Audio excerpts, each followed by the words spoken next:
welcome to education here again. Right, I'm going to continue with my pictures and sounds. So, child not put on the spot, point to the G. Okay, just pointing to it. I will point to the R. Let's turn over and see if we're right. G for goat. Great. G for go. R for red. Lovely. Now, you tell me, you point to one and I will say it. Okay, pointed to this one. Okay, oh, great.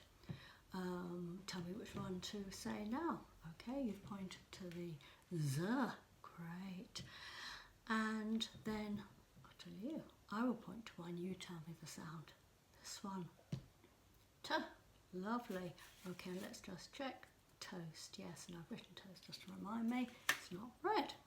Okay, ah for umbrella and up. Okay, and you notice that I've only put two vowels here, ones which are quite dissimilar, so ah and oh. So the letters are dissimilar as well.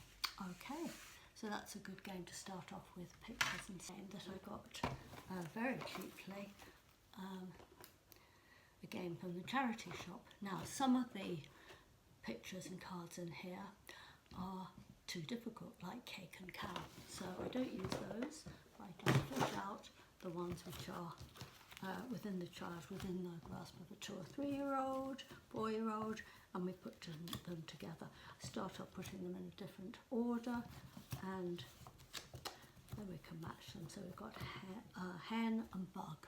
Okay, so I've made some of my own as well, and this one is this is from a very phonic scheme. So we came across the word pop. So usually a child thinks of pop in the sense of a balloon popping, but no, it's the old-fashioned sense of pop being a drink, and a fizzy one at that. So anyway, yes, I start off, just start off like that and get them to put it together, then we can play around. P. Now, a more conventional one, possibly more useful. Here we are, we've got different sounds here. Now, this is a hat. Let's see if we can actually make the word hat.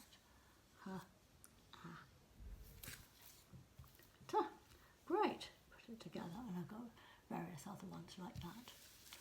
Okay, now I wonder if any of you know this lovely Letterland stuff. Letterland.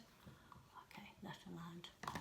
Okay, so these are lovely cards which you can trace round with your finger. Now they're not going to teach the child how to form the letters, but they're a good start. So they just reinforce it. So they go through all the alphabet. Annie Apple, Clever Cat, Oscar Orange, and I think the names help the children. Talking Tess, Farmer Fred, Munching Mike, and Violet with her vase of violets. Okay, so Sammy Snake. So just to give you an idea what's available, I think that's really nice. Okay, thank you for listening, and goodbye.